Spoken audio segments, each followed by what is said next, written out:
So when we did F-Talk 1, we did not know the results of F-Talk 2.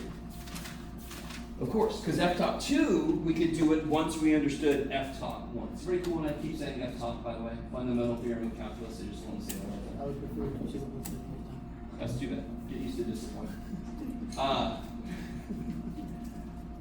But looking back now, this is really dumb. Because, say what you guys, what would, if I wanted you to do this integral, guys, if I wanted you to do this integral, what would you have to try to find first? How do you do an integral of something? From 1 to 3, what's the first thing you find? Plug in. Oh, Okay. If I asked you to do this question, no, Jeff, what would you find first? Antiderivative, yes. So fundamentally, I try to take my glasses off. Fundamentally, that symbol, it does mean the area, but now we know it actually is related to, and it means finding the antiderivative. So I need you to look back at F-Talk 1 with better understanding now. If this means the antiderivative of this, and then we take its derivative, of course it shouldn't have to do a lot of work. So real quick, guys, in your head, I want you to do this, ready? I want you to square 13.798 and then take the square root of that. 13.7. Square 13 point, what did they even say? 798. Square 13.798 and then take the square root of it. 13.7. 13.798, of course, yes? Because those two undo each other. So, if this means find the antiderivative of this, yes? And then I come in and say, what's the derivative of that? I should expect the answer to be pretty straightforward. Now, I want to take this one step further. So, just go with me. This is so cool. I'm very sorry, I get excited. So G prime directly would be just plugging an X in, yes? Is that cool? Yeah. Now, we could look at this an entirely different way.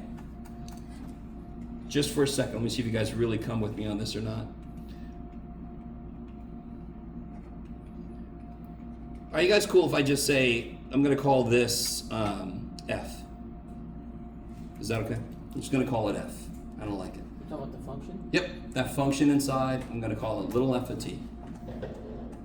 What would the first step be if I wanted to integrate this? Like you just told me, I have to find the antiderivative. Now, can you imagine trying to find the antiderivative of this, actually trying to find it? Whoa. Can you imagine it? I mean, I need you to understand, that would be disgusting as shit. In fact, standing here right now in front of you, I'm not even sure I could do it.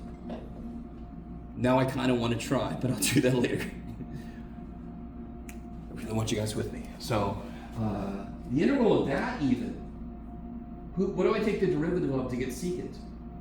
You don't know. Tangent. Oh. You do not know. What's the derivative of tangent? Secant squared. Not secant. Half a tangent. So when is an integral harder? When it doesn't immediately come from the derivative of something I know. If it doesn't immediately come from the derivative of something I know, it must be more complicated. I need something to help me. Yes? Is that complicated? Okay.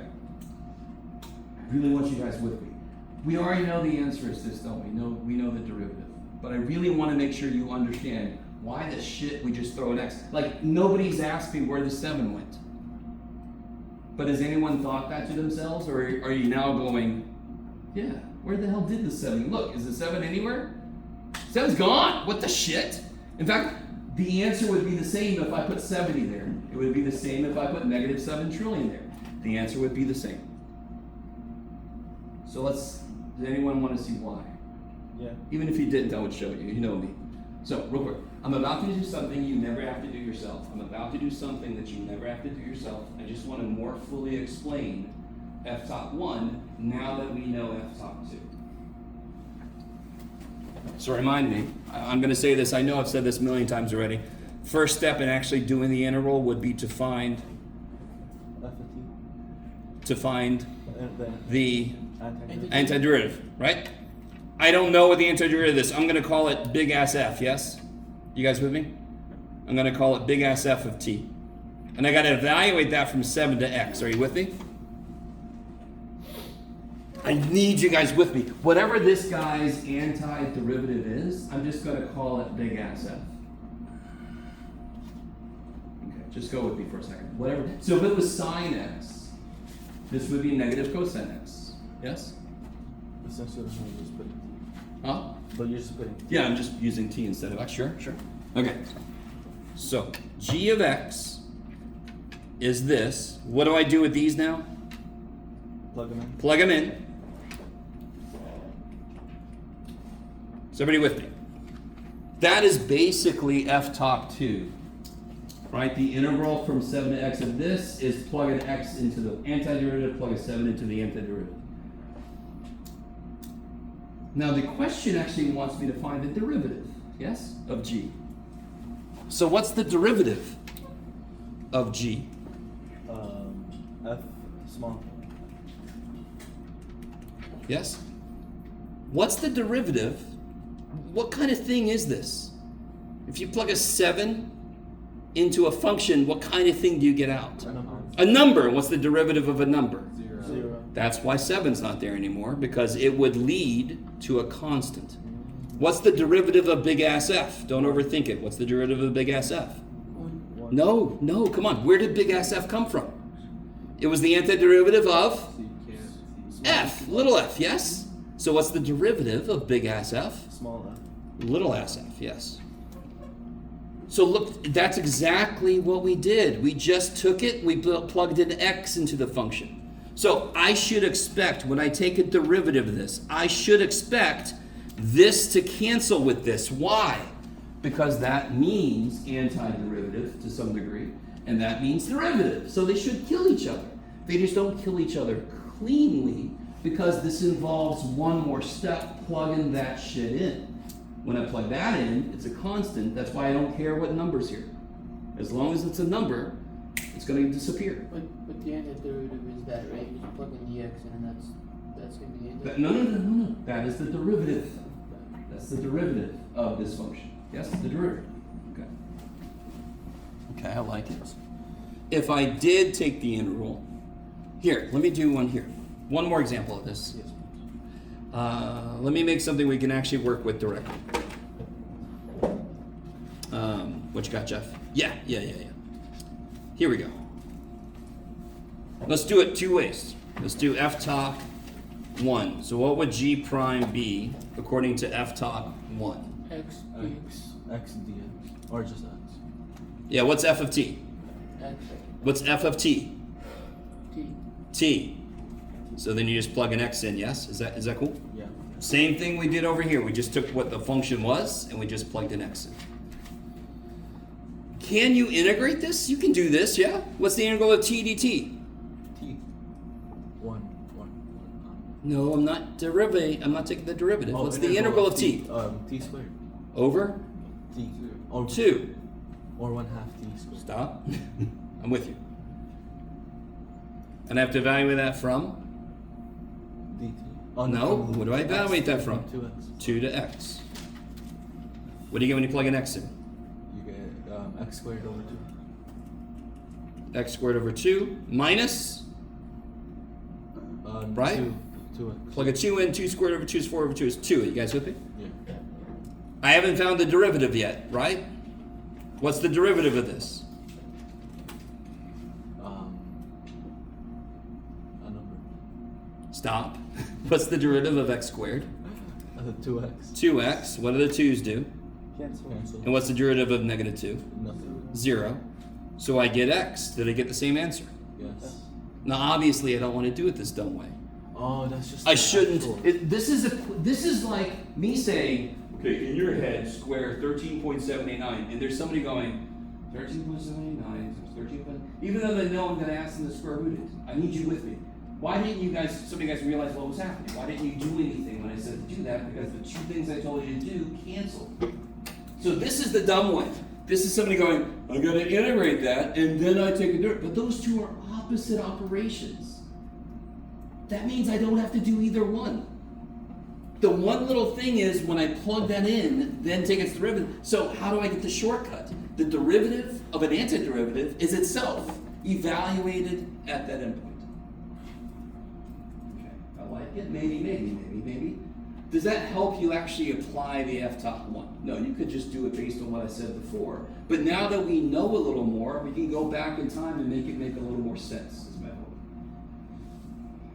Okay, so do you ever have to do this? Dear God, no. Dear God.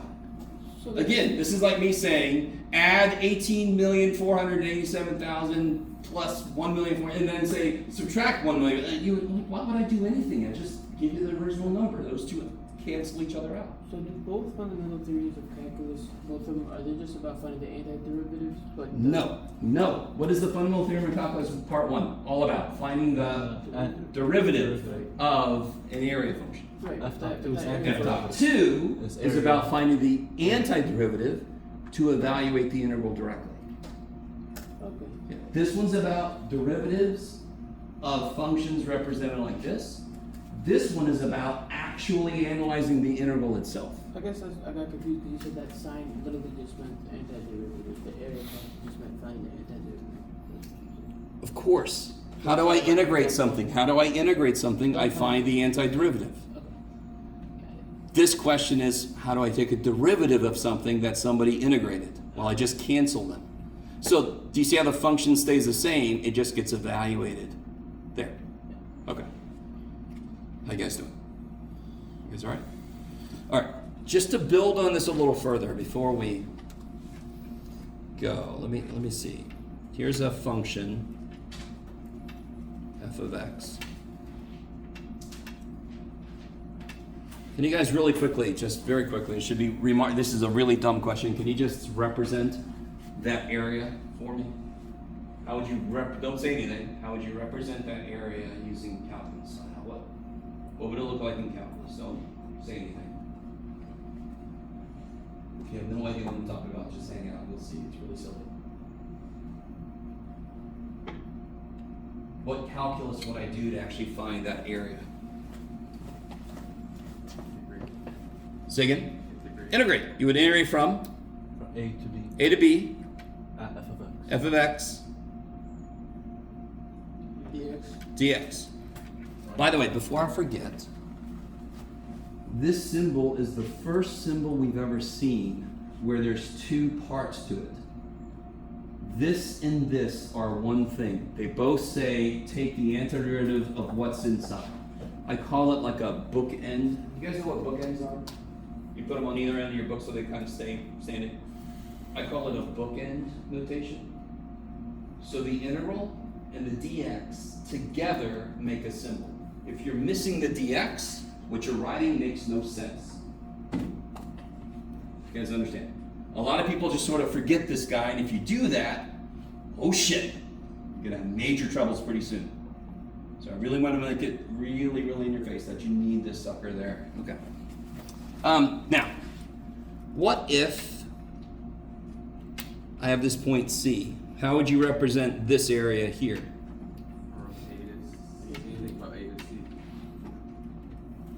And what would this area here be? G to B. And what do I get when I add those two areas together? A to B. I get that, yes? Yeah. Okay, good. So I could take, for whatever reason I might need to, I could set the integral from A to B and I could break it up as the first part to the second part if I ever need to. What would Why would you when need would to? you have to do that? Here's a great example. You ready? Is everybody kind of with me so far? This is really dumb, by the way. This is like if I want to find the area of this shape, I could break it up into a triangle, find this area, and then add it to the rectangle area, correct? That's all I just said. Take the area of this and add it to the area of that.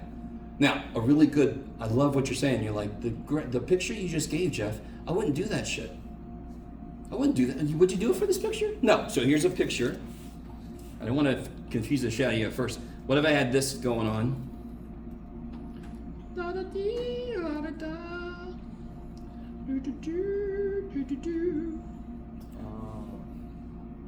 So I want to know, is this function, what's the domain of this function?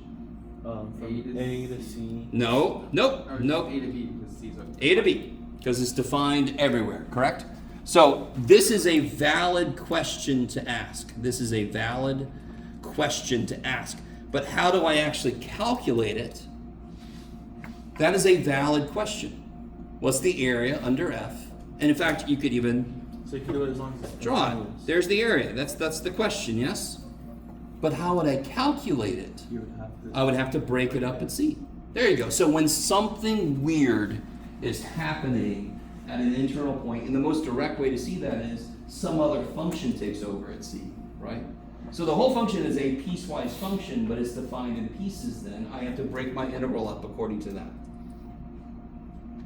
Okay, maybe. So it would be useful for like wacky ass. Yeah, so piecewise always messes things up. There are other situations that I don't want to get into right now that we will get into when we get there. I don't want to bring too much into this, but there are reasons beyond this to stop somewhere and pick up. Are you guys with me so far? Yeah. Also, help me out, real quick. This whole thing came from this business here, yes? Yeah. Some of you guys are like, I'm trying to put that on my memory, Jeff. Don't do that. Delta X, what was Delta X made of? With Do you guys remember? Yeah. If I want to integrate from 1 to 3 using 2 rectangles, it would be 3 minus 1 divided by 2, yes? Are you guys with me? Yeah. All right. Or B minus A. So you ready? You ready? So the integral of A to B, how does that relate to this integral? What is different? What did I just do differently? What's different with this integral? These are not equal, by the way. I've got to put something here. one you subtract A minus B, the other one you subtract B minus B. Beautiful. So one, this part would be B minus A over N. This one, it's going to be A minus B over N. How do those relate to each other? They're all. How is B minus A and A minus B? What are they offset by? A negative 1 multiple, yes. Therefore, this integral is equal to the negative of that integral.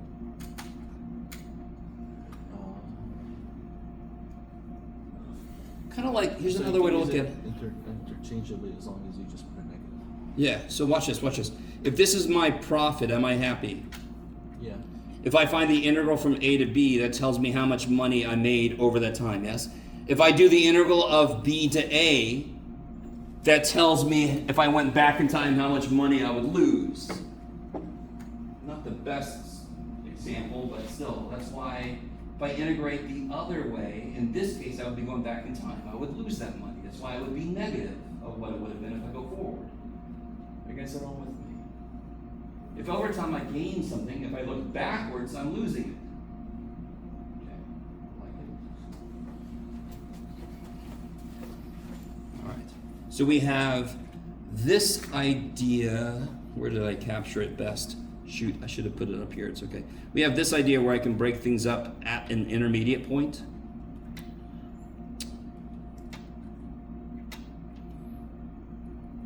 We have this idea here where I can break things up at a middle point. So it goes from A to B.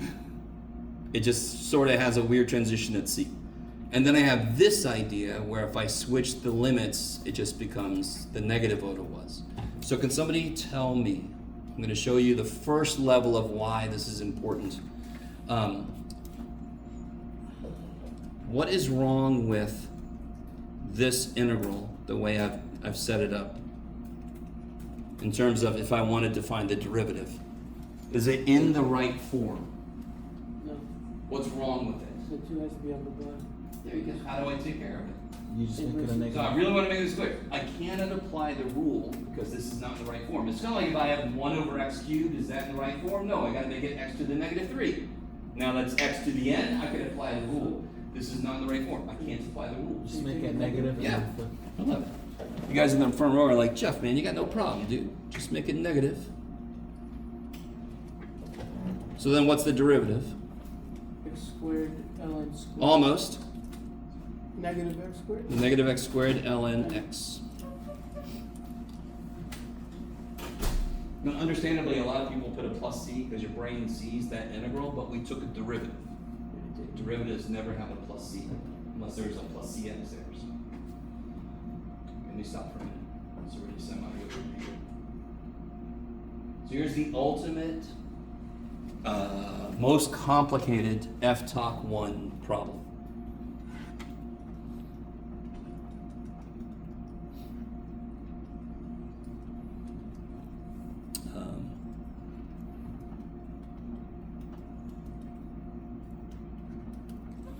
Can anyone quickly tell why this dumb thing is so complicated?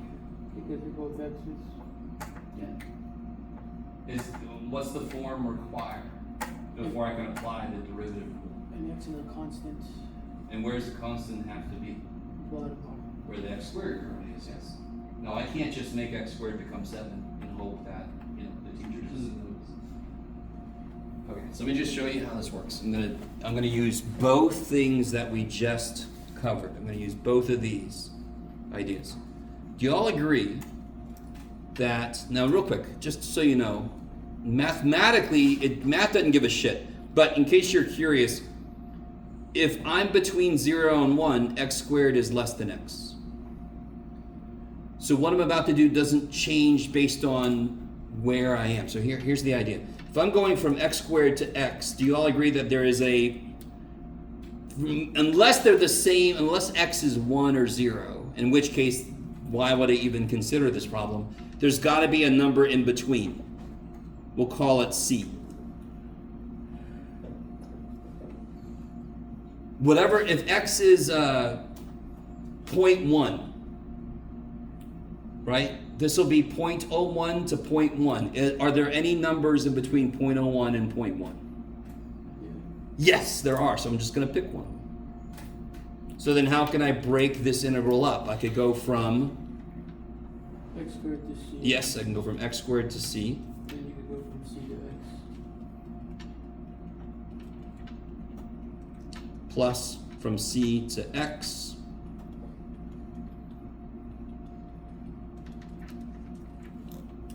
Does this one look good? Is he ready to have a derivative?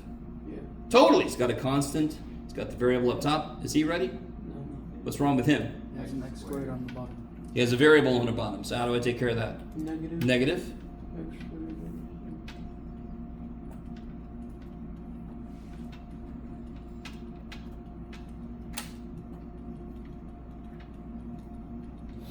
Oh my God. Okay. So So that's g. So can I take a derivative now? can you do x squared as a derivative? Could you add? What's the inside function here? Let me see. This is going to be an interesting question. What's the inside function here? Sine delta phi. Nope. T squared plus 4. Nope. X. So this is direct. What is this a function of? What is g a function of? X. So what is inside of g? X. What is inside of this piece? What's inside of this piece? What rule is going to come into play? Chain rule. The inside is more than just x. So this function, this area function, where do I have the generic? Did I write anywhere? No, that's okay.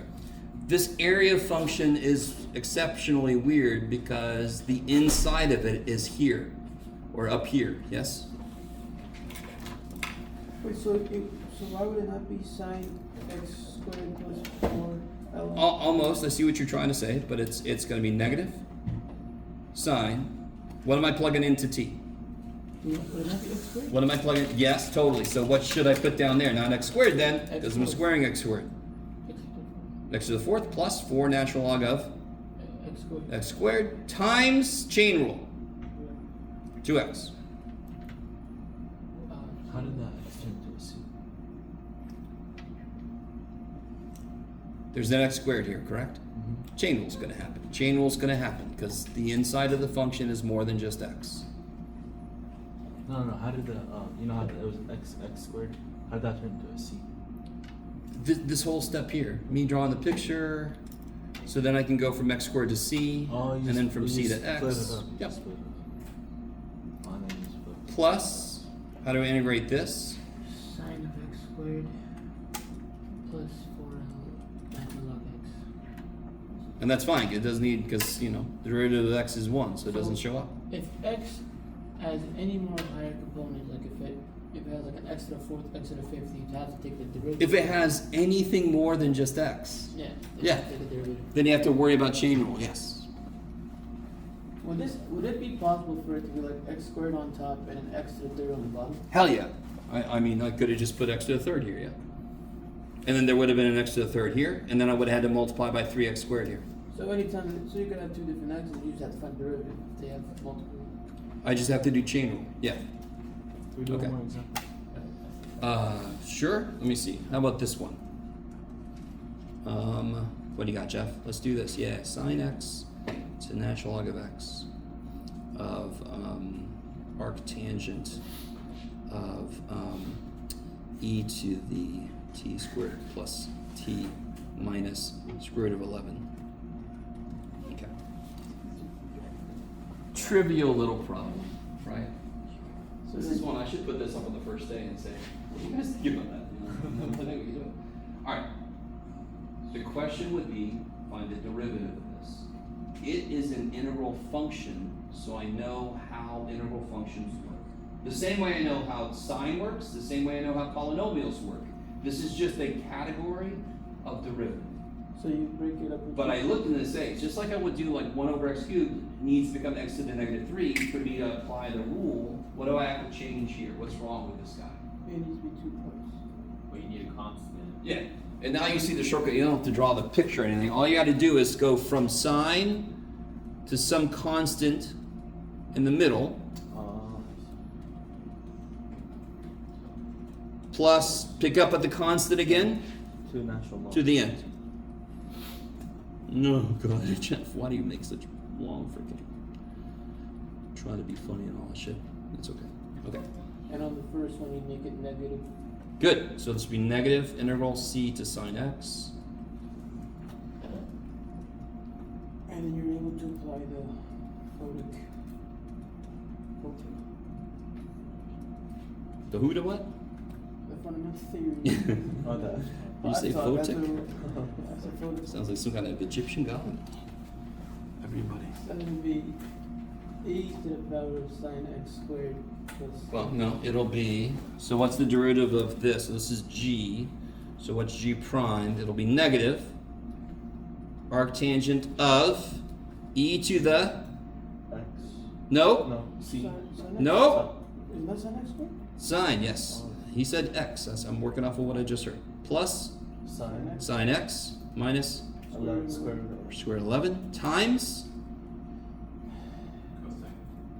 cosine x, kick ass, plus arctangent arctangent e to to the the sine X. nope. No, natural log. Natural log of x squared plus natural log of x minus square root of 11 times 1 over. 1 over x, because that's chain rule. Now I know right now, there are many of you looking at this going, what the shit? How am I ever going to do that? The t function, did it actually change? No. I didn't do shit to it because the problem said integrate it and take the derivative. So of course it stays the same. What changes is what's inside of it, yes? So the function itself didn't change, I just changed what was inside of it based on what was here. Where did that come from? The derivative of sine x. Chain rule. And where'd that come from? The Chain rule. derivative- Chain rule. Why did that use chain rule? Because that's more than just x. That's more than just x. So I don't blame you. Listen. I don't blame you if this looks. I mean, look at that. Look at all that shit. But I need you to notice this is the same stupid function from the beginning. Right here. Same stupid function from the beginning. I just shoved shit into it. Chain rule. Easy to forget. I understand. But that's what that is. Shove the other dude in there. Chain rule. Yes? So compared to some other stuff we've done, you gotta try to let this be nice. And that's This is the worst problem involving this. This is like the ugliest it could be. Yes? Taking a derivative. So you don't think that every problem's gonna be like this, but even this is just shove it in, don't forget chain rule. That's what it is. The derivative, that'd be f top two. Okay. But this is asking for the derivative, so this is f top one. Yeah. Why didn't I put a plus c at the end? Because it's Because I took a, derivative. not yeah, so it's actual. never a plus c when I'm taking a derivative. Mhm. Okay. You guys okay out there? Yeah. Just for safety reasons, are you recording this? Yes, thank you. Yes. Okay. Oh, sorry. Did you get it? Thank you. Sure. She's got to let me know. All right. Now I think we're ready for I really want to talk about today. Here we go. Let me keep myself on track. Oh, wait. What is this? Shoot. What happened to you? Did you not? What? Give me just a moment. Did I get all of those? Where did I? Give me just a moment.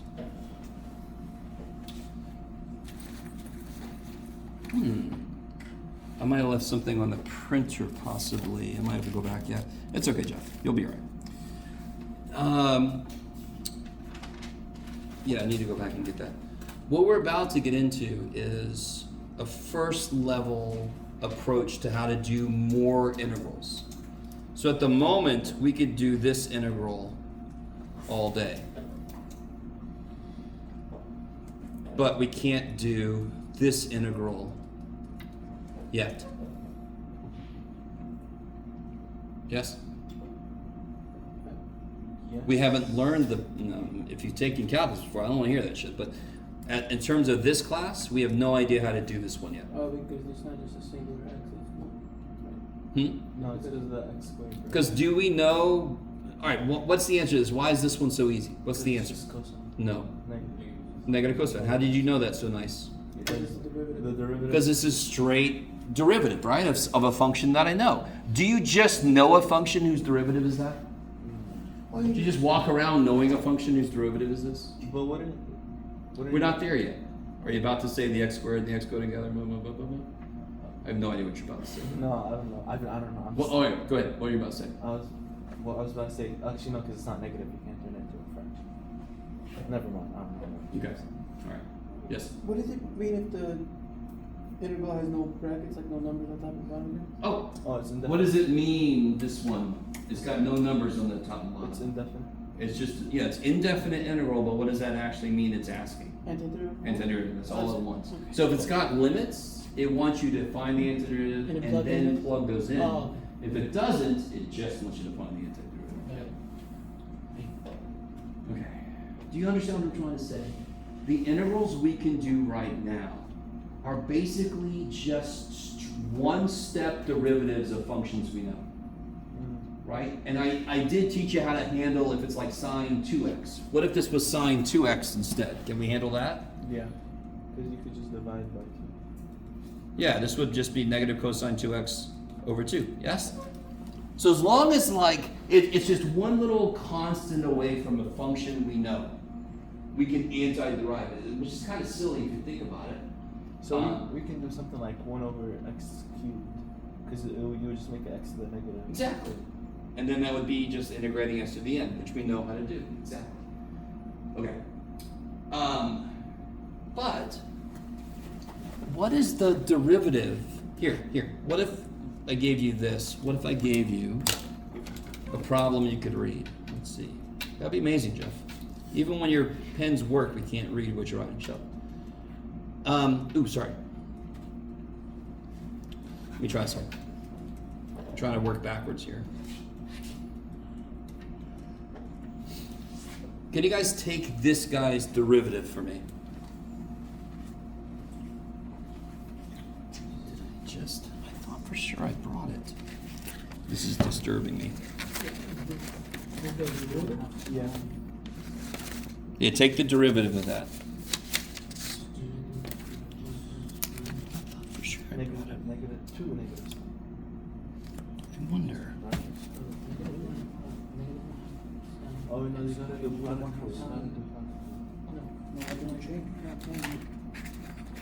You're not multiplying two different. You're multiplying the negative 1 half. No, by that's cosine.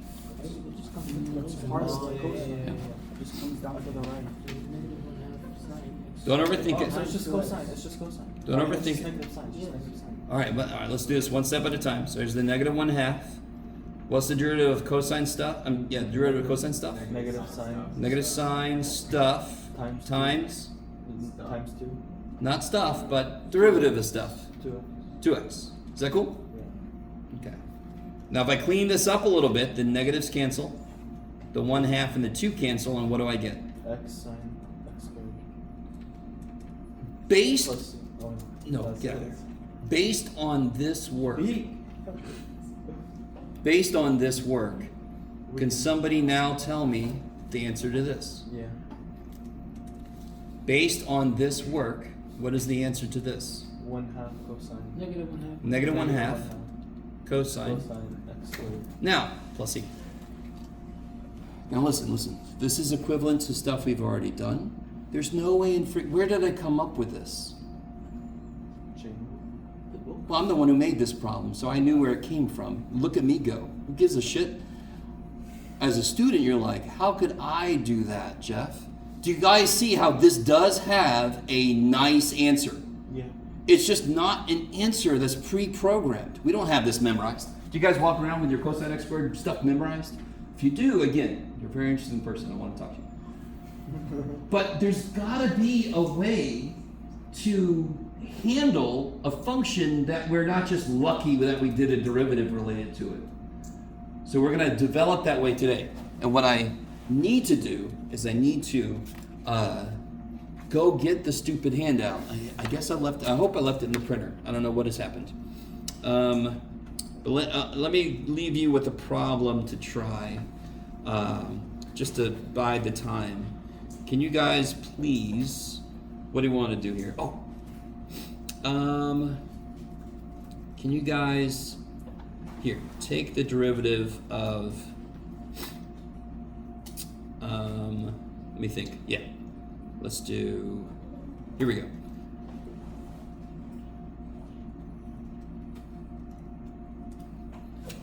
All right, I'll be right back. Take that guy's derivative.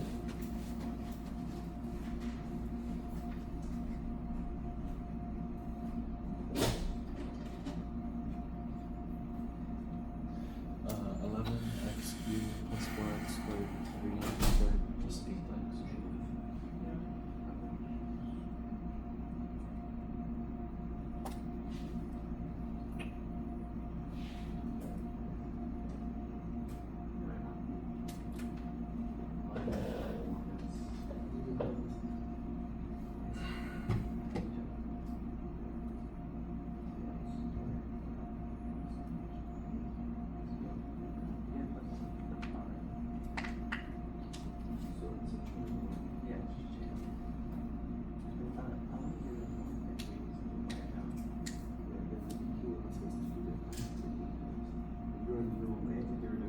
Just go back to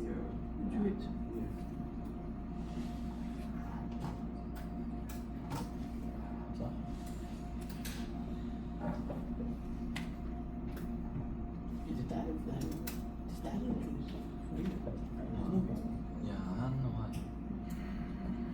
Like, no, I don't know. It's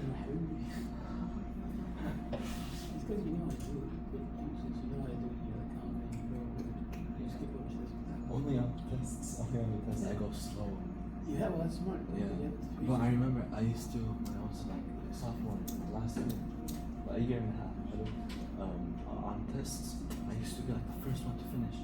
And then you'd get quick, cooked. and I would like go quick, and I would do stupid mistakes. I would always end up with like 80% on the test, because I go quick. And then I was like, bro, I'm screwing myself over, and then I started going slow. I know, the amount of times that I fucking, like 7 years, especially math, only math, everything else is math, only math, because everything else is conceptual, Yeah. memorized concepts.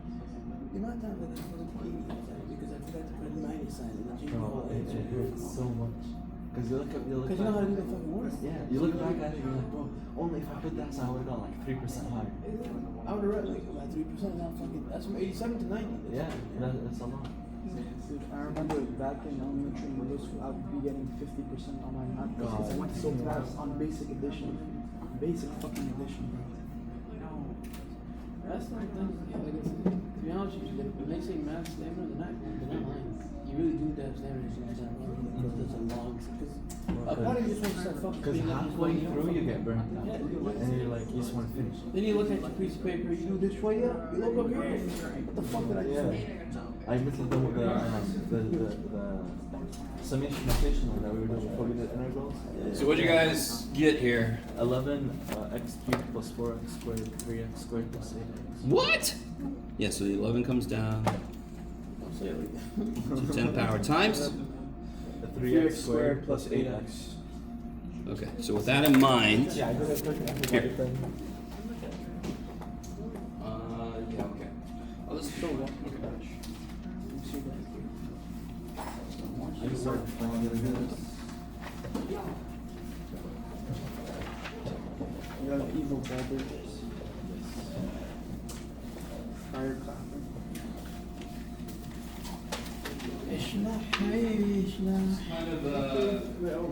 Kind of a review that Did you watch this Switzerland? Yeah, boring as fuck. I know. Switzerland won, bro. The penalty shootout was crazy. Oh my god. Just in case, yeah, just in case. Mainly for an erase. So you take you find the derivative and then you plug these in, right? Yeah. That's it. So obviously, feel free to work together. Call me over if you need some help.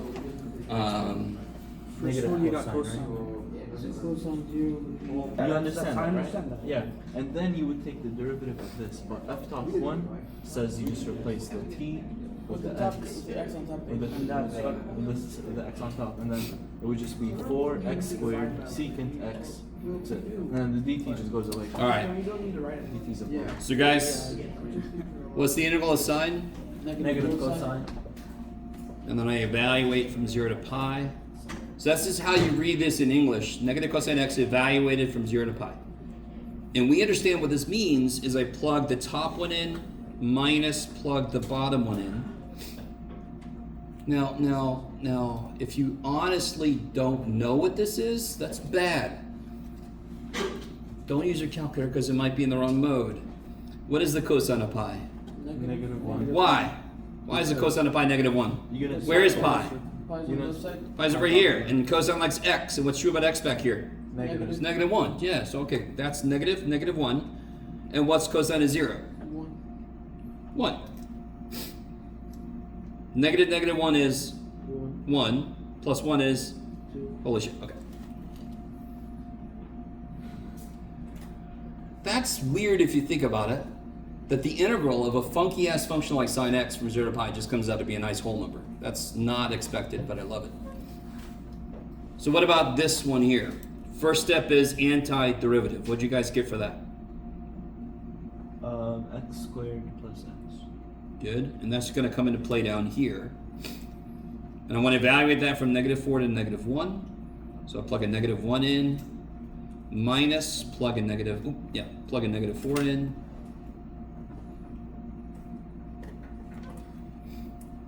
So it's always top in and then bottom in, yes? So I get 1 minus 1 is remarkably enough. 0. Good.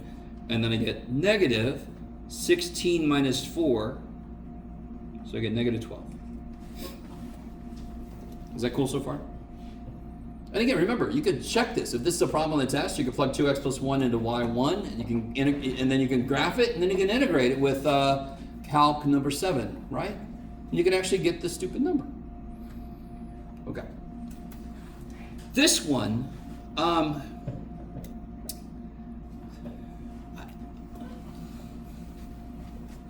if I was taking the derivative of this, there's a rule for it. There's the chain rule, yes? Integration is trying to undo differentiation. So there is no chain rule for integration. There is no product rule for integration. There's no quotient rule for integration. It's always trying to undo those. There are, thank God, categories of types of integrals that I have a process to do. But there's no product rule, there's no chain rule, there's none of that. You can't apply any of that because it's trying to undo it.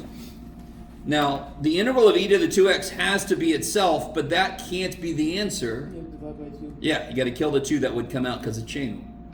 So do you see how integration is trying to undo chain rule? And that's why I divide by 2. Then I want to evaluate that between these guys. So I get, now did you guys get to the, I don't know, I'm hoping not everybody just plug this in a damn calculator. Did anybody do this by hand? Yeah. Aw, you have a special place in my heart. The 0, not the L2. Oh, come on now. Come on now. What did E and L and want to do to each other? The cancel. And what's in the way? The 2. How do I get it out the way? The top, Get out the way. 2 squared is, 4. divided by 2 is 2. 2. What's e to the 0? 1. 2 minus a half is Half. 3x. Yeah, I knew that. Of course you do. How's that C? So when you see an integral from me, and there's like an ln on one side, I'm not trying to be extra mean. I'm actually trying to be extra nice. That should mean it somehow cancels more than likely. Yeah. Okay. But it's we got this. Yeah. Now this one troubled people, but you actually did this one already. Ignore the 2x. What's the integral of 1? X. X plus C. c. What's the integral of 1 dy then? Y plus c. What's the integral of 1d sine x? Sin X. Sine x plus c. So if I look back at this, let me see. This, I always try to show you the complete picture, and I understand that's a lot to take in. But FTOC 1 says, if I have an integral and I take its derivative, it doesn't quite work perfectly directly, right? I have to kind of like adjust it sometimes. Are you guys with me? So if I take the derivative of an integral that's FTOC 1, and then I have to be careful, is the variable in the right place? All this kind of bullshit, yes? If I take the integral of a derivative, they just kill each other. Watch, you did this.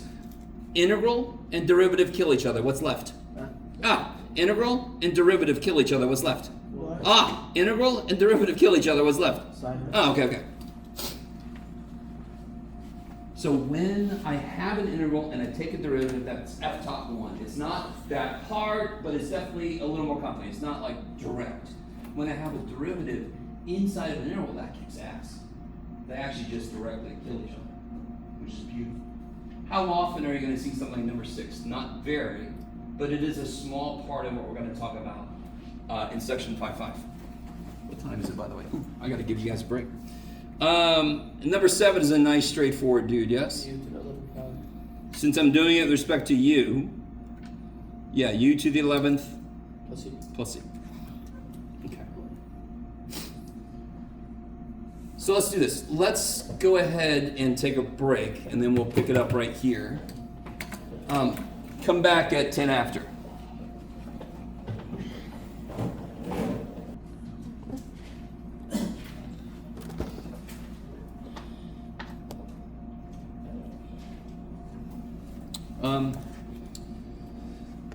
Now, you can look at each one of these individually. Let's do that. So how do I take this guy's derivative? In fact, I'm going to do this just to be that person. There you go. Right? dy dx. Why not?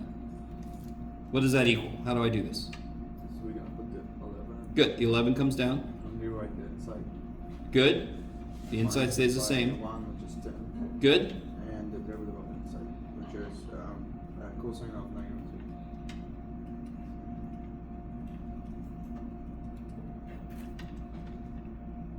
Negative cosine x minus 3. Is that cool? Not negative cosine. Positive cosine. And then you could pull this out front, blah, blah, blah, blah, blah. Yes? The derivative of this, same idea, right?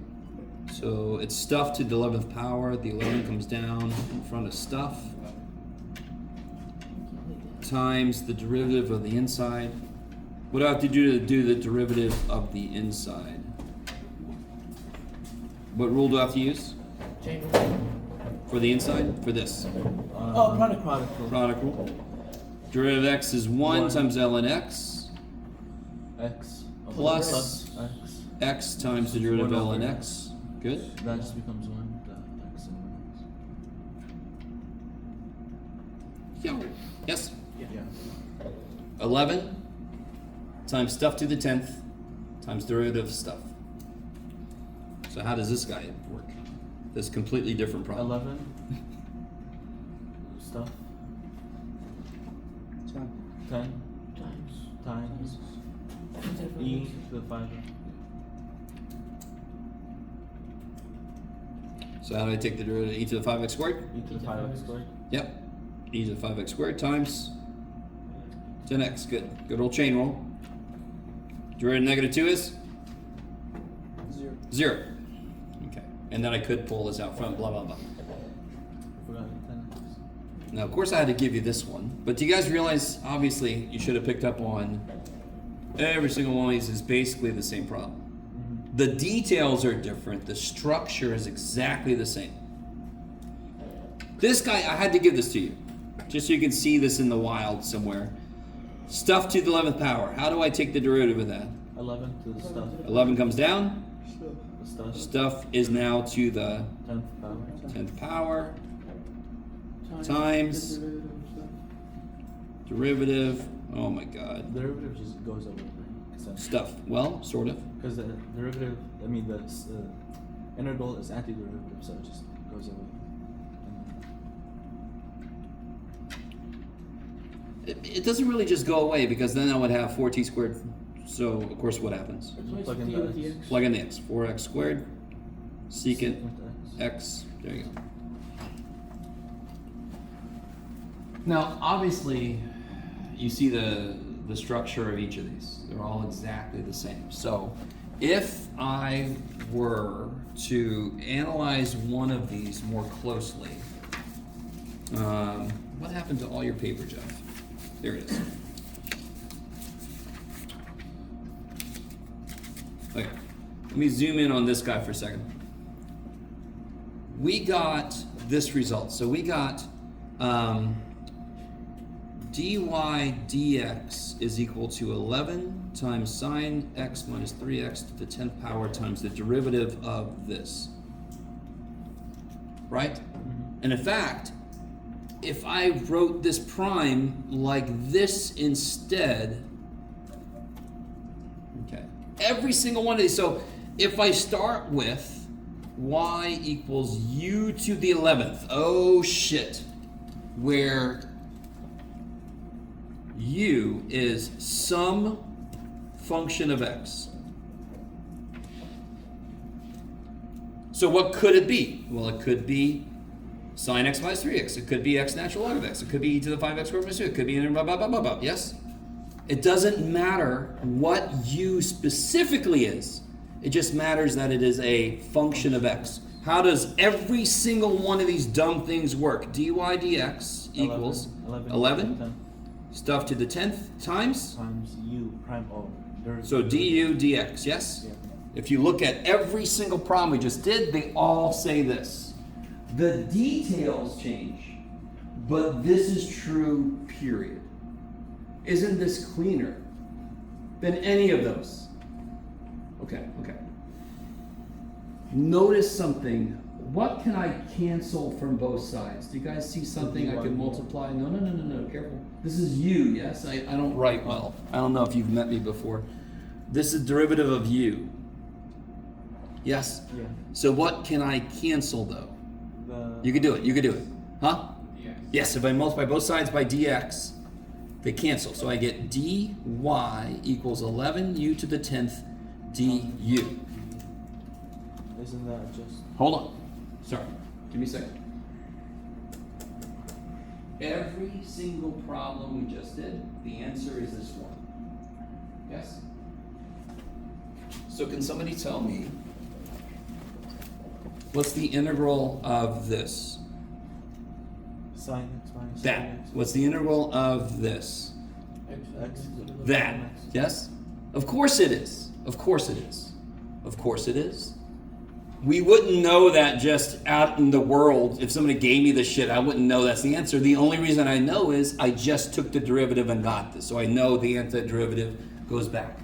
So what must the integral, look what I could do. I could do the integral of both sides. I'll do this side. Does that look familiar? Yeah. And what's the integral of this? We did this a second ago. U11 plus C. Now, the part of this you guys are not currently understanding, but this is the big part of this. I need you to notice something. Let me write this down. You can do it, Jeff. This work right here, is exactly the same as the work I would need to do this. Here we go.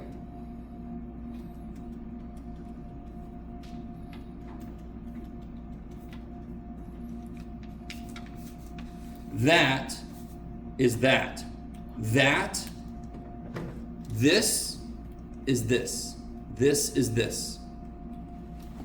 What do I mean? If U is this, what's this? U. That's du, yes? Mm-hmm. Here, let's try it. If I let U equal this guy, 11U. what's du? What's du dx?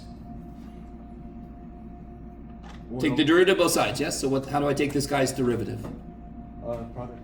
Product rule, derivative of x is 1 times natural log of x Plus plus x times 1 over x. which is just 1.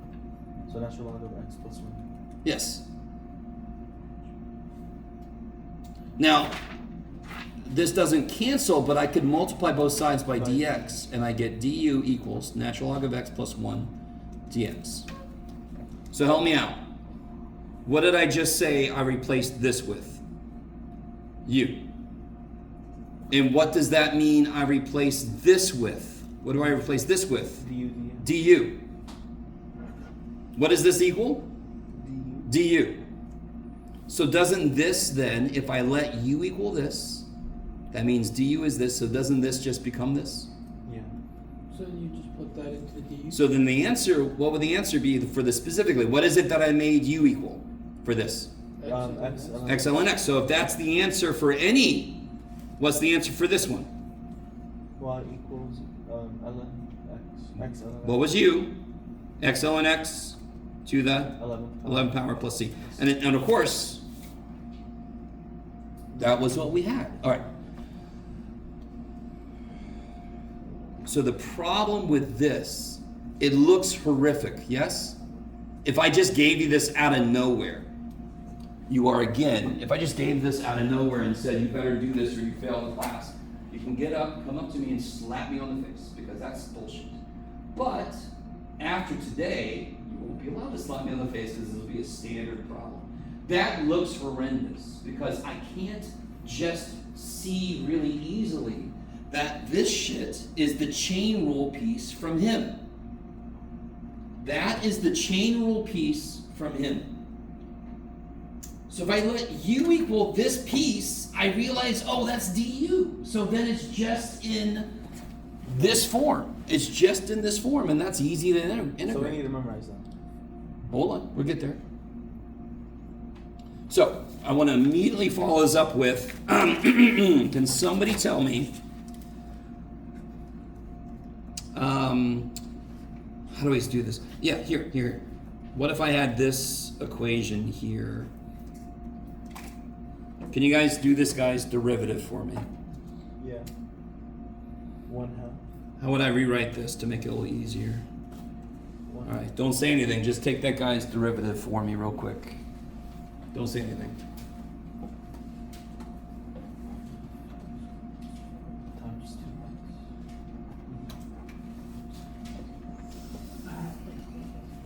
Where'd I put that? Shoot.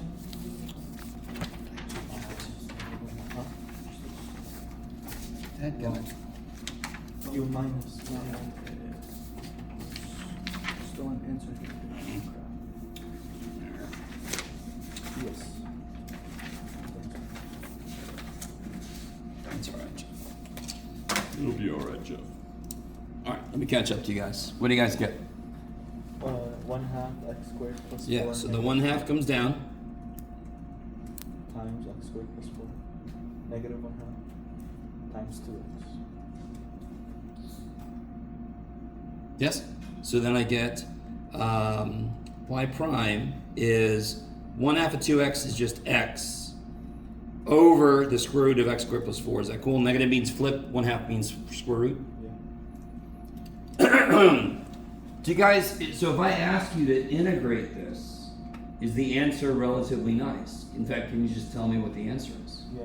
What do you get when you integrate this? X squared plus 4. No. Rad X squared plus Almost. 4. Plus C.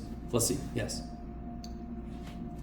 Why should I be able to just look at this and know I can do its integral if I didn't have this already done? The fact that I have this done already is kind of silly. It makes the question, what is the antiderivative, a stupid question. Because of course the antiderivative of this dumb thing is that. Because I took a derivative to get there. So right now, that's a dumb question. So the question you're going to have is, what's the integral of this? And you don't know any of this shit. You're just given that from out of nowhere, yes? How do I know this is going to work? What part of this would chain rule act on? What part of this is inside of something? So what? Yes. And what's the derivative of this? 2x. 2x. Is there an x inside? Yeah. Yes. So if I had to integrate this,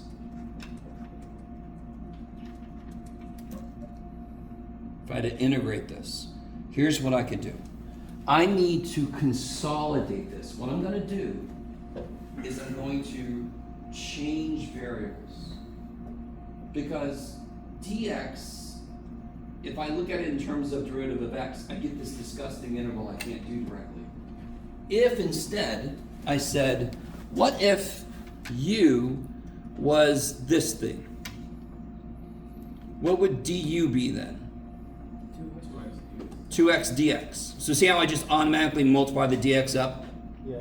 So we got to get used to doing this for this process. By the way, this is not surprisingly, what do you think the math geniuses made this where I substitute a u in? We call it u substitution. Okay, it's a fine. It pretty much says what we do, so it's fine. Now, one thing I want you guys to notice. Do you see x dx in the integral? Yeah. Of course you do, right there, yes? There's x dx. But what does du actually need? 2 x dx, yes? Multiply both sides by 2. So what do you mean both sides? So if I multiply this integral by 2 over 2, did I change the problem? No. Then I can bring this 2 inside. Why am I allowed to do that? It's just distributing a 2. This means infinite sum. So if I have a 2 in front, I can distribute it in. Yes? Why don't I bring the bottom 2 inside also? Because I don't want him. I just need a 2x dx, right? So I bring the 2 in.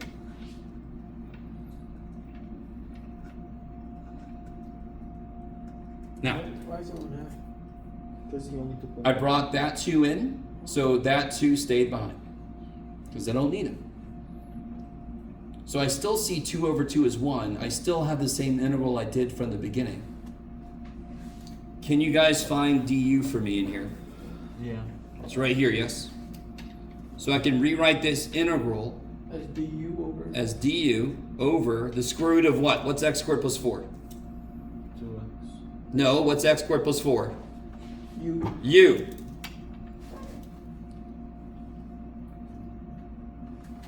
I need you to notice. Right now, the way this is written, how does this relate to this? How does this relate to this?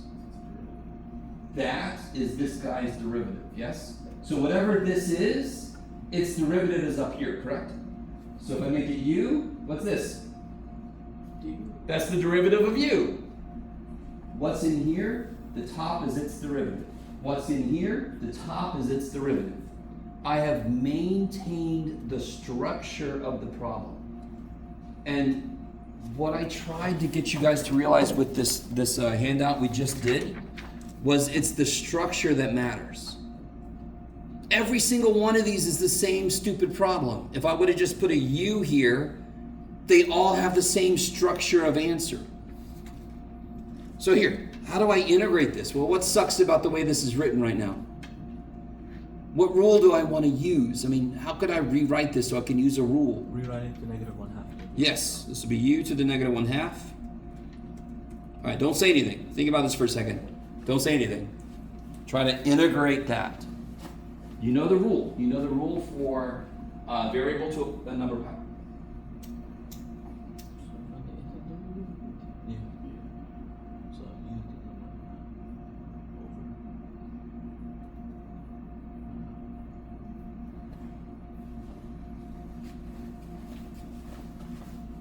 So how do I take this variable? What do I do with the power? Add one. Add 1, so it becomes positive 1/2, and then I Divide by. divide by it, which means multiply by the Reciprocal. good. Plus C. What plus C? 1/2 of 2 is, 1. what was u? X squared plus 4. Yeah, so what's the answer? It's x squared plus 4 to the 1/2 plus c. Now, real quick, what was the function? This is really dumb. What was the function I started with at the very beginning? X squared plus 4. Right. So did we get the right answer? Yeah. Yes, and here now we know the plus c is 0, just because, oh yeah, I knew the plus c was 0. Okay. So this is a problem where I took a derivative, I got something. We know what the answer is supposed to be for the antiderivative of this. But look at that function. Gaze upon that function. If I just gave you this yesterday and I said, find this guy's antiderivative, if I'm you, I'm like, I'm going to stare at the ceiling for a little while. 'Cause, I mean, how the shit would I do this? But now, what am I looking for now? What I'm looking for is there something in the integral whose derivative is in there also? Now notice something. This guy's derivative is 2x. But if I'm just missing a constant, I don't give a shit because I can bring constants into an integral and out of an integral. I can always make the constants work. So if this was x cubed, what do I need here? Third. If this was x cubed plus 4, 3x. this would have to be x squared, right? And then I can make the number work. Okay, maybe. So. Can you use another example? Yeah. Yes. So why can't I do this integral right now? Why can't I not do that integral? Because you're trying to find their. Yes. I'm missing something on the outside that would represent the chain rule piece. So integration can handle undoing chain rule. But what that means is I gotta actually have a full chain rule.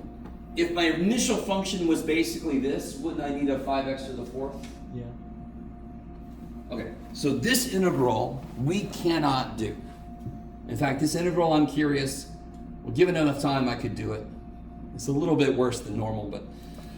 So, if instead, not doable. If instead I had this, is that doable? Yes. 'Cause Yes. you need X. Okay, and in here, I don't know, can I come up with a good way to say this? I do have a visual I'm going to try to show you in a minute to kind of help with the geometrical idea behind this, because remember what an integral is trying to find.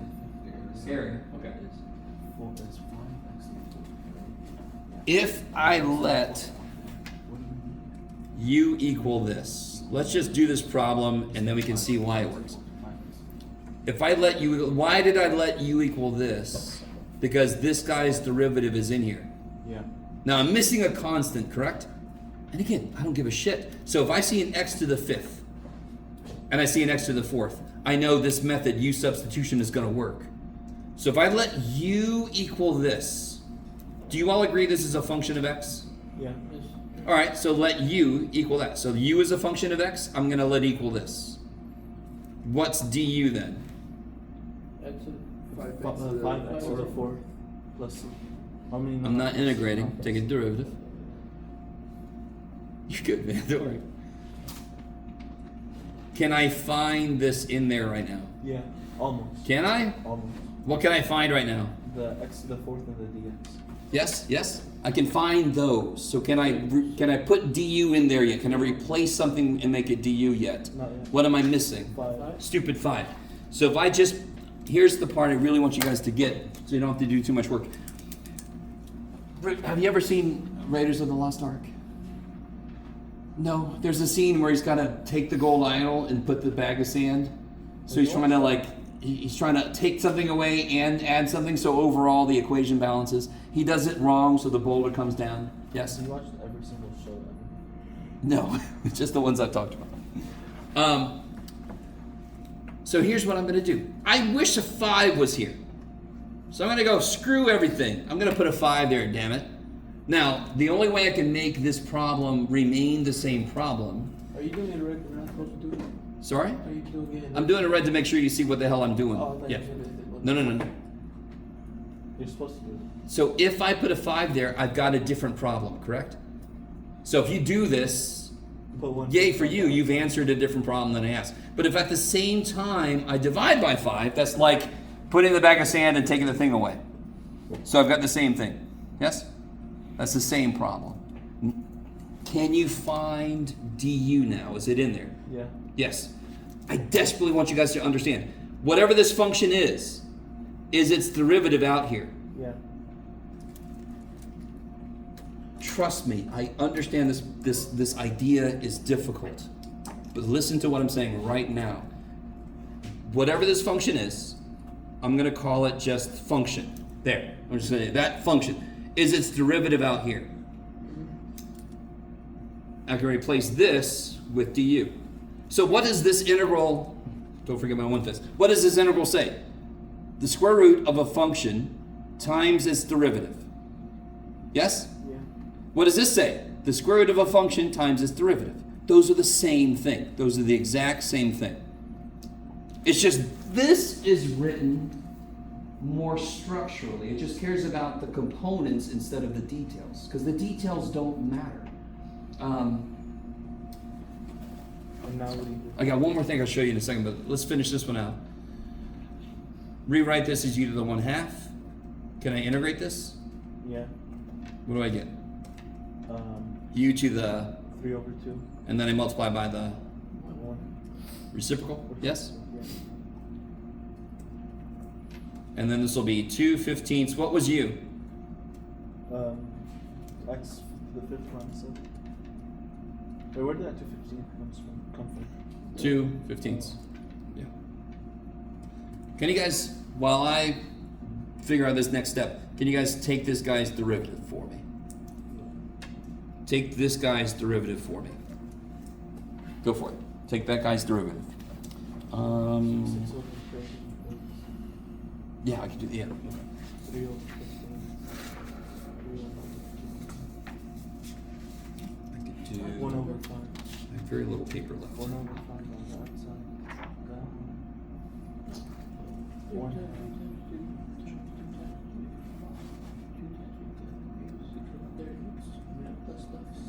6/30 and we simplify to 1/5. 1/5 times stuff to the 1/2 power times 5x to the 4th. Yeah. Is that what you do? 1/5. Yeah, so let's see. If I take this guy's derivative,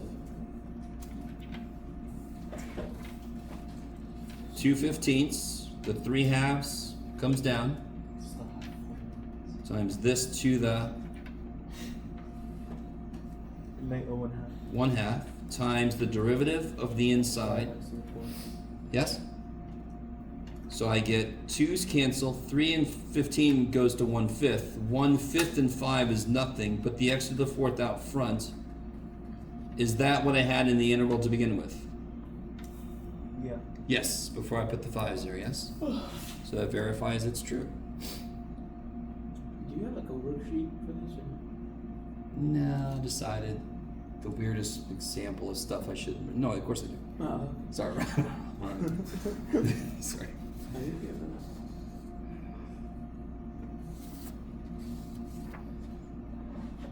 So again, real quick. All right, you guys got this? This is one of the trippiest. I understand, but it kicks so much ass. If I have this, that's easy, yes? Sure. What's the answer? U to the 9 over 9. Right? Now listen, real quick. I'm going to stop for a minute. This is not a trick question. Does everybody agree with this?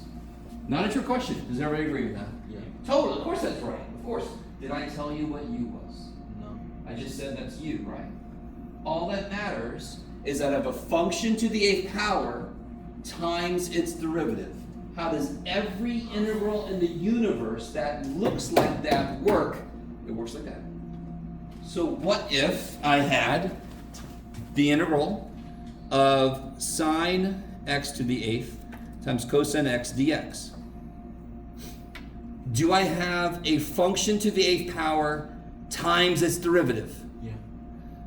So I need help to see that better. It's easy to see it right now because I immediately did it right after I did the first guy. But what you do is, do you see a function in there whose derivative is in there also? Yeah. Yes. Okay, so then you let u equal the function, and most of the time it's going to be the function that's stuck inside something else. Not all the time. What is the derivative of that function? Cosine x d. Cosine x dx, yes? So, this is the step. This is the step you must agree with me. There is a function being raised to the 8th power times its derivative. Function being raised to the 8th power times its derivative. This integral must work the same way this one did. It's got different details, but those don't matter worth shit. Because when does this work? Always, no matter what u is. So what we do for more complicated integrals is we say, do I see a function in here whose derivative is in here also? If the answer is yes, u sub will work. Let u equal the function, the derivative will be in there also, and you can make it look so much better. So we're just sort of taking this really weird looking integral and we're making it look better. We're working on it at a higher level. We're looking at the structure of it instead of the details, because the details don't matter worth shit. So what does this become? U to the 8th, and what's all this? Du. Du. So then I get this, yes? So then what's the actual answer? But now I care about the details at the end. Cosine. What was u? U was sine. Sine. Sine to 9 over 9. Plus. Yes? Okay. So run on the tails of that. What about if I had this completely different problem? What if I had this completely different problem? What problem, Jeff? I don't know, man. Leave me alone.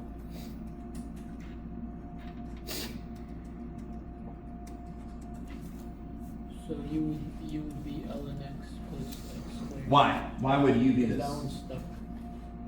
No. Okay, good. I like it. 90-something% of the time, you're going to let u The equal the piece derivative? that's stuck. The So you're almost golden if you try to do that. There will be problems where that's not true. I'll do one example here in a minute. But the more important thing is, this is the function whose the derivative. derivative is in here. Yes? This has the exact same. I need you. Can you guys see this? Those two integrals have the exact same structure. They both have a function being raised to the 8th power times the derivative of that function. They both have that exact same thing. So Yes? Does product rule care what the functions are? You do the same damn thing. Does quotient rule care what the functions are? Does chain rule care what the functions are? No. So when I integrate, if I integrate the rule instead of the functions that are there, it will work because that's exactly how we did derivatives. so Derivative of the first times the second plus derivative of the second times the first. It didn't matter what they were. The rule just stayed the same. So what are we doing when we're integrating? We're trying to undo those rules. so there'd be u to the 8th times Yeah. So what am I going to let u equal? ln x. Yes. Not just because he's stuck, but it's normally a very good guess for the beginning, but because his derivative is in here. That's the important part. So what's du? 1 over x plus 2x. Dx, yes? So can I find this? Yeah. Yeah. So I can replace this with what? dx or du. So Du. And of course this we said was u u, to the 8th power. which is this again, yes? So I need you to notice. So I'm not saying this doesn't matter at all. I'm saying the answer to the integral doesn't care what these functions are. What is the answer to the integral? Function to the 9th power divided by 9 plus c, yes? And then Now what is the answer to the actual specific question? natural log of that's log of x plus x squared to the 9th power over 9. There. So what's the point of all of this when you could just instantly do? What do you mean? Like, why'd you do that? Why'd you have to substitute the u in there when you could just instantly go from there to that? Okay, here, you ready? You don't want to say things like that to me. You never want to say something like that to me, my friend. Why? Why was that so easy? Because I had the process already for that specific one. What if I didn't give you shit and I just gave you a problem? All right, now you're realizing the trap you set for yourself. Huh? Yeah, yeah. It pisses me off. You just like. Ugh. So, real quick. What if I had? Let's see. This here. What do you got, Jeff? Let's do.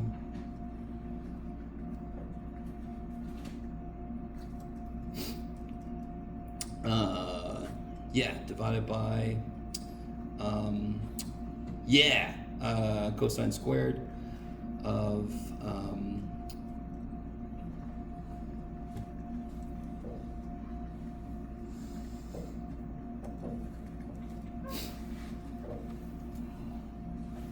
The derivative is on the bottom. The du is on the bottom and u is on the top, right? Is there something in here whose derivative is in here also? Yeah. Be very careful. Oh, no. What is that thing whose derivative is in? Not the derivative. What is the function whose derivative is in? X cubed plus 3x. No, that is the derivative. What's the function whose derivative is this? One. That is the function whose derivative is this, yes? Now, real quick, you don't necessarily have to just look at it, be Rain Man, and go, yes. No. What tells you this might be u sub? That's a fourth power? That's a third power. Then you go, oh, wait a minute, what's this guy's derivative? Oh, shit, what's that? So I have a function in here somewhere whose derivative is also in here. So then the u would equal. U sub works. So now, can you just tell me the answer? No. Okay, better. So what am I going to let u equal? Cosine 2. No, hell no. Oh, Nope. 1/4. What function did we just say whose derivative is in here? 1/4 x. This. So cosine 2 is this time part of it? It will be. I'm going to replace this with u, yes? Oh, the whole thing? So then there'll be cosine squared u on the bottom. Okay. So what's du? X Yeah, the 4 comes down, cancels with the 1/4. X cubed plus 3x squared. dx, yes? Do you guys see it? Yeah. So do I see this in there? Yeah. So I can replace this with du. du. And what I normally do is I put a 1 there. So I put 1 times this is 1 du. And what goes on the bottom? Cosine squared u. Good. So du is related to dx. So as long as I can get this piece to show up, I can replace all that shit with du. So this is 1 over the cosine squared of a function times that function's derivative. 1 over cosine squared of a function times that function's derivative. Same stupid structure of an interval. So then would it be natural log cosine squared? Hell no. Hell no. Sorry, Ramen. Sorry. I'm trying to make a point. I don't know if you guys think I'm really angry. Hell no. Why not? What's the only thing that goes directly to natural log? 1 over x or 1 over u, right? This is so much more than that. This is 1 over cosine squared u. You guys do not ever put natural log as an answer unless the thing on the bottom is a first power. Yes? The thing on the bottom here is a freaking trig squared, and that's nowhere near natural log. What is 1 over cosine? Secant. So how do I rewrite 1 over cosine squared u? Secant squared u. Oh, then that'd What's this be guy's antiderivative. antiderivative? Tangent. Tangent U. u plus C. c. What was u? X to the third plus 3x squared. This. No. 1 over 4 x. How do you tell what u was? We just go back and see what you made u equal. Yes? Yeah.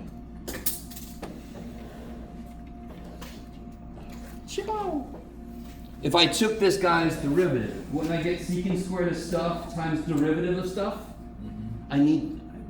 Listen to me now. If I took this guy's derivative, I would get secant squared of stuff times derivative of stuff. And if you look back at the beginning, that's what I had. If I put this up top, it would be secant squared of stuff times derivative of stuff. Okay, maybe. Possibly, potentially.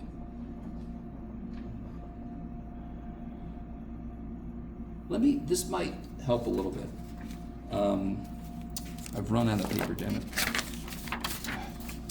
Why did I not bring enough paper? There we go. That's paper. Do you guys remember, can you guys tell me what u squared minus m squared? You guys, what does that factor as? U. Yeah. Okay, so how do I factor 4x squared ab minus 7w squared amb plus 2 squared minus 11 square root of w minus 3 squared? Let's just have 2xa. Nope, you're overthinking it. Okay. Oh, These are the same oh, problem. oh, oh. These are the same exact problem. These are the same exact problem. If I let u equal all this shit, yes? And if I let m equal all this shit, what do I get? U plus And then what do I do? plug them in. Plug him in. Replace what I said u was in u and replace what I said m was in m. So this is the first level substitution usage. Depending on whoever taught you how to factor, they could have shown you this is how you do more complicated difference of squares. You could do it for difference of cubes. Yes? Do you all agree with me that this is a difference of squares? Yeah. The detail, there's a lot of details. There's too many details. Jeff, who hurt you, man? What's up with all this shit? But if I just replace the details, does anyone know what this is? Nope, I'm gonna call it u. Of course I'm allowed to do that. What can I let u equal? Anything I don't know. Do I know what this is? All right, I'm gonna call it u. Do I know what m is? Nope, I'm gonna call it m. And then I factor the structure, and then I bring the details back in. That's all we're doing with these integrals, is we are replacing the details with just a function, integrate the structure, and then bring the details back at the end. So let me give you this handout. Vice everywhere. Yeah, it is. We're going to talk about how definite integration works with this.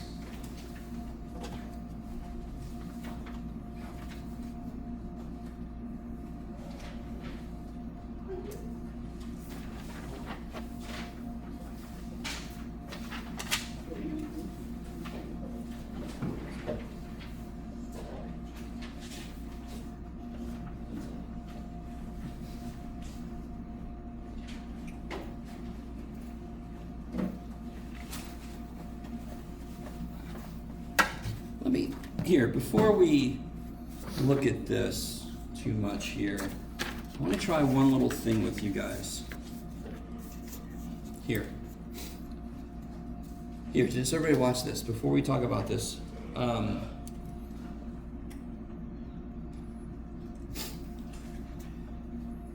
you guys, what shape would this make if I graphed it and shaded it in? Linear. Sure, 8x is a line, but what shape would the area take on that this wants for me? So it's 0, 0, 1, 8, yes? So then this would be the area, yes? Okay, now, listen. I wanted a really simple example for this. Could you integrate that? Hell yeah. I'm about to do something that you don't have to do. I'm gonna use u sub on this. Just to show you that it would still work. But before x to the second. Hold on. No. Oh, I see. When you integrate, yes. Okay.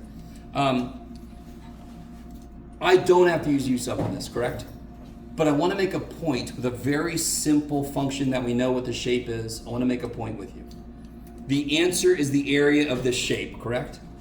Every definite integral you ever see is the shape, the area of it. The worse the function is, the freakier the shape could be. Yes? Okay. If I all right, let me think about this. I didn't make it the way I wanted to, so I got to think, why didn't you do that, Jeff? I'll be all right. Let u equal, here, do me a favor. Make this 16. Okay, so we have 16, yes? Let u equal 4x. What's du? You can do it. Wait, what? Let u equal 4x. What's du? Du is Yeah, 4 4. dx. Okay. Yes, yes, yes. Okay, so everybody with me. Never would you use u sub for this problem. That's not my point. I'm trying to show you something involving the area. Let me rewrite the original problem just so you can look at it better. Okay, just if I make it 16, it's a little easier to make the numbers work out. I'm gonna rewrite this like this. Wait. Stupid question. Go ahead. But why is u 4x? Just because I wanted it to be. Oh, it's like Yep. random. Is the derivative of 4x in here? No. Yeah. It is. Yeah, there it's right there. Oh yeah. So isn't 16x 4x times 4? Yeah. Okay. And again, all right, I desperately want you to, I want to show you a simple function. We know what it looks like. I'm going to use u sub somewhere you never would. One thing to realize what that means is u sub, when could I use it? So many times. When do I need to use it? When I have a more complicated function. Yes? Okay. How can I rewrite this now? So let's not worry about the limits. We'll have to worry about them in a second. In fact, can somebody tell me, remind me, what does the 0 and 1 mean? That's what you Why did I draw it the way I did? That's what you plug in. 0 and 1 are what is doing. The function is doing. No, come on. What are 0 and 1? The What area, do they relate to? No area, 0 and 1. The active. How far the function goes. On where? That. X-axis, good. So these numbers tell me what this variable is doing. You with me? Yeah. These numbers tell me what this variable is doing. Okay. Now what did I say 4x was? U. U. So I'm going to put a u here. What is 4 dx? Du. Du. Now watch this. If x is 0, what is u? Because now what do I have here? I have a u there, yes? So what do the numbers here have to represent? What do the numbers here have to represent? Here they represent what this variable is doing. Here they have to represent what u is doing. What does u do? U is 4 times x. So what is u when x is 0? What is u when x is 0? 0. What is u when x is 1? 1. 4. Do you guys see that? If x is 1, isn't u 4? Yeah. Okay. What would this picture look like? 0 to 4 on that. If I graph this now,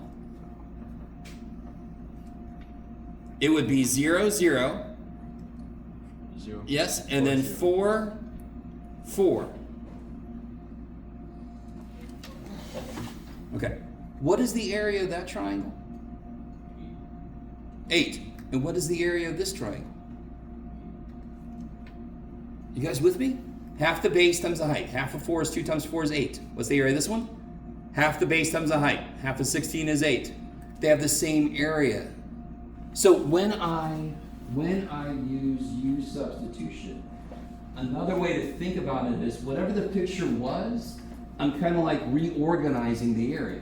So do you see how somebody just sat on my triangle? Right? It's all still there. It's just, right? The triangle's sitting there like, no. It's all still there. It's just been smushed. So that area is the same as that area. So behind the scenes, when we do u substitution, visually what we're really doing is taking what the function in the area of it used to be and reorganizing it. You don't like that, do you? Okay. All right. Do you actually have to ever draw the picture and whatever for u substitution? No. Okay, so I'm just trying to explain to you another concrete thing that we're actually doing here. Now, just to finish this up, what is the integral of this? We already know we get the same answer, but what is the integral of u? What is the integral of u? 4. That sounds like such a deep psychological thing. 4. What's the integral of u? Where's 4 coming from? Oh, What's the integral of u du? No, x to the second times. U squared over 2. Sure. Evaluate it from 0 to 4. What's 4 squared? 16. Divided by 2. 8. 8. And 0 is just 0, so I get 8. Which is the right answer, yes? Okay. Now, real quick, just in case you're worried, if I were to just integrate this from the beginning, what's the integral of 16x? 8x squared from 0 to 1. If I plug a 1 in, 8 times 1 squared is 8. Minus 8 times 0 is 0. I still get 8. I still get the same answer. Of course I do. Because this is talking about an area that is equivalent to this guy's area. They just have a different shape. But they both have the same answer. Okay, so let's come back to this. So I've given you an example of an indefinite integral. So when I look at this, how do I know u sub's going to work? I have a piece whose derivative is in here also. I have another example, a more complicated one. I like this one. Definite integrals, you have one extra step. When you figure out what you want to let u equal, you then have to change your limits. Because what do the limits mean to begin with? They mean, what is this variable doing? Well, if I'm making everything become u, I need numbers here that represent what u is doing.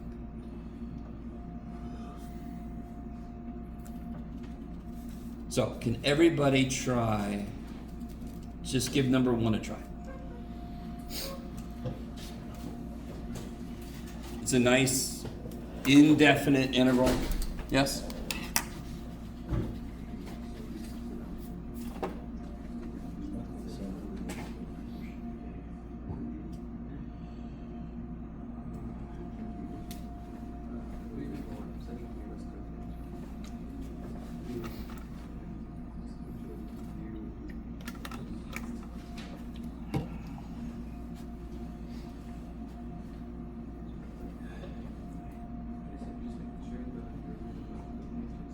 Which one's you and which one's not?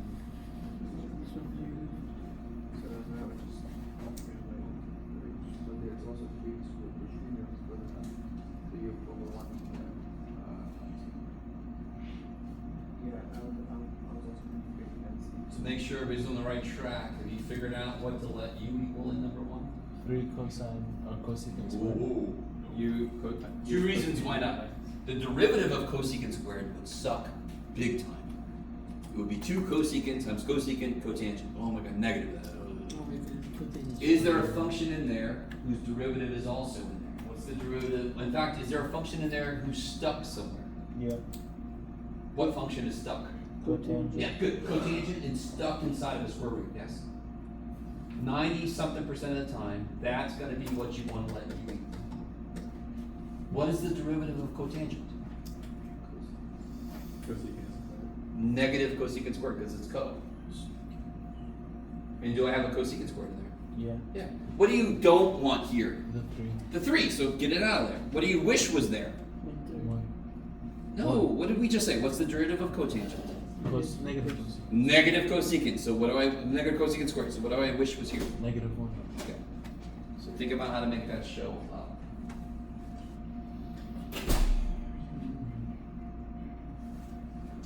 So 3 on the outside, 1/3 on the negative 1/3. No, why is there a 1/3? Because that's how you get rid of a 3. No, it isn't. No, it isn't. So, what does this symbol here mean? Integral? Is that derivative? Infinite sum. Yeah. Every term has a 3 in it, so I could just factor a 3 out. Oh. If I want to make a 3 show up that isn't there, then I need a 1/3. Mm-hmm. That 3's there though, and I just don't want it, so I'm going to move him out.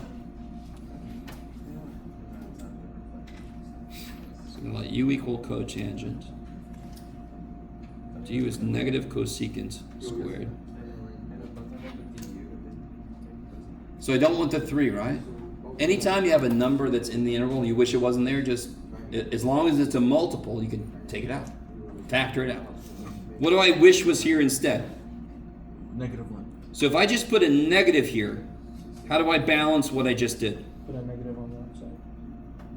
Put a negative on the outside? Yeah. Now obviously I didn't intend for us to do all this work on this paper.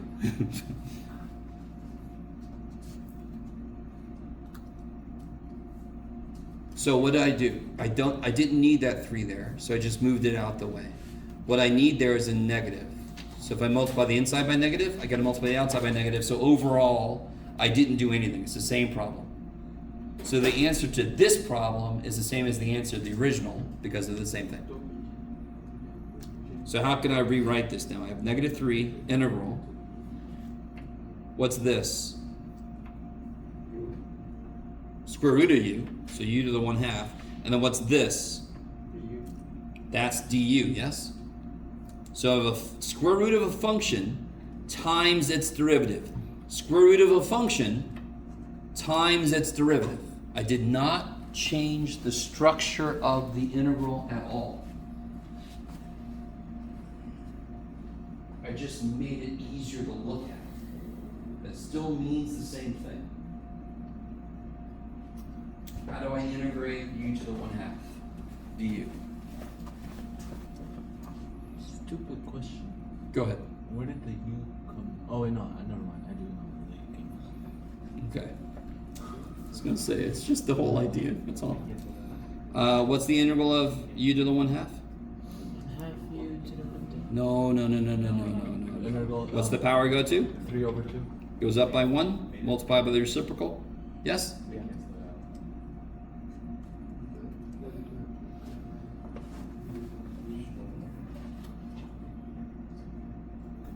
Now here the 3's cancel, yes? And then just replace u with what it was.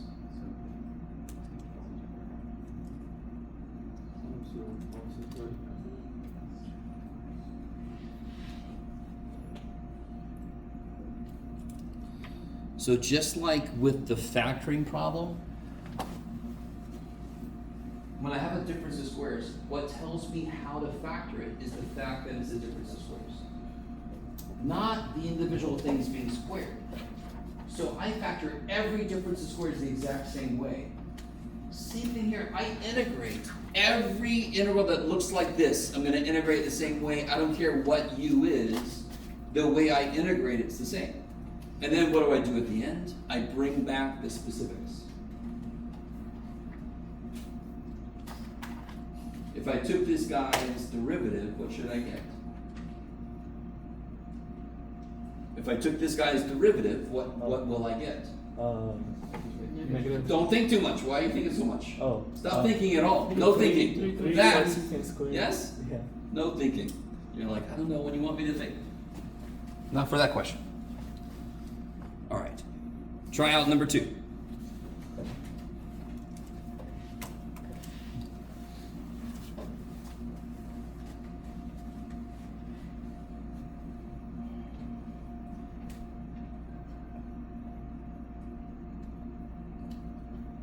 And it's a really good idea, especially just in general, to rewrite radical notation as fractional powers, yes?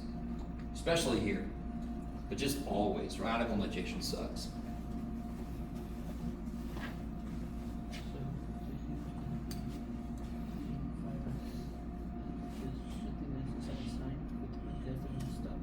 Well, U, what do you call it? What was I trying to say? U is always less than D, so it's also kind of like one way to figure it out. U is normally the Power-wise, yeah. The answer, that one out there is going to be U, the one on the inside is going to be D. No. I mean, the opposite. The one on the inside. Yes. Right. The one inside's you. Yeah. Yeah, you're right. So 90-some% of the time, whatever's stuck is you. We'll do an example where that's not true here in a second. Okay. So guys, just make sure you understand, the very first thing I would do is I would rewrite this so it's easier to think about.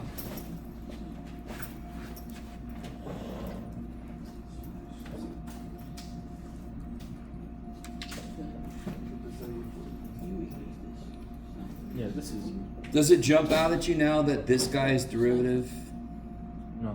is U here? It's just this. One thing somebody up here realized was when I have polynomial or even just power, look at the x to the n kind of stuff, the higher degree is going to be u if it's going to be u sub at all, and then the lower degree is du. What is the derivative of x to the 7/5? What would the power become? 7/5. Minus 1. What do you get? 2/5. 2/5. There you go. U sub's going to work. because this guy's derivative is here. Now I'm missing a constant. Who gives the first shit? I can make them do whatever I want them to.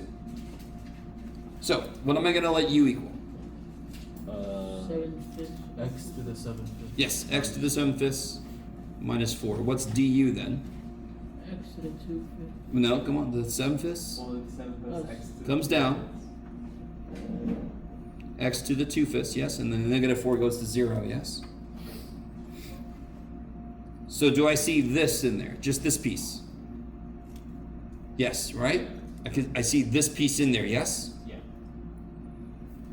What am I missing then? 7/5. Okay, so if I want a 7/5 to suddenly show up, Just add it. I better do what at the same time to make it legal? Damn it, Jeff. Take it on the outside. Put what on the outside? 1/5. No. Put 5/7. 5/7. Oh, you put the reciprocal. Divide by it on the outside. If I multiply by it on the inside, I divide by it on the outside. Divide a fraction is reciprocal. Does this become this? Does this become this? Does this integral become this integral? Mm-hmm. Because these cancel. Yes? Mm-hmm. So do I have the same problem I started with? Yes. Yes, good. So now this 5/7 comes for the ride. What is this that I just underlined? What is this? Du. That's du. How do I rewrite this piece? U. No. Sin U. Sine u.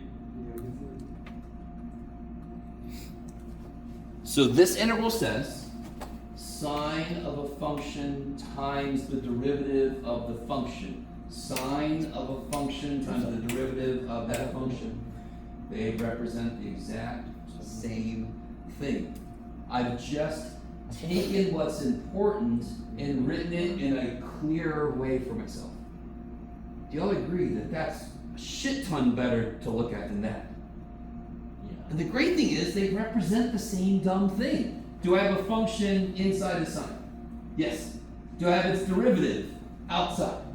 Yes. So they represent the same thing. It's just that look at how nice that is to look at. What's the integral of sine? Careful. Negative cosine. Yes. Is there any genius of math created a way to do this any easier? Nope. Because this is easy. It's just new. You understand? I'm not trying to say it should be easy to you right now. It's new. How much have you guys been working with U substitution? Okay, less than a day. Like at most an hour. Yes? You with me? Yeah. Are we all human in here?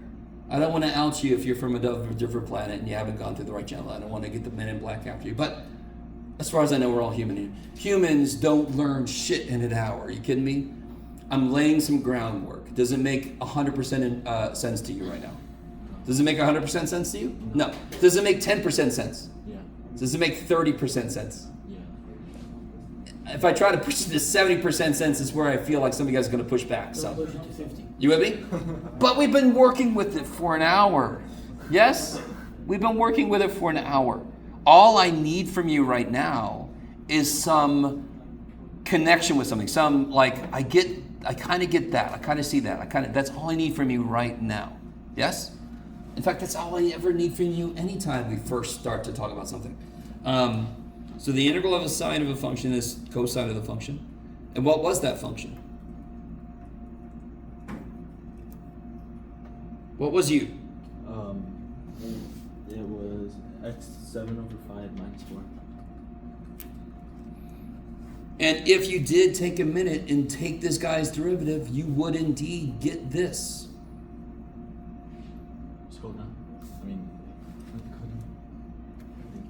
So you took the derivative. If I took this guy's derivative, I would indeed get this. Which means the antiderivative of that must be this.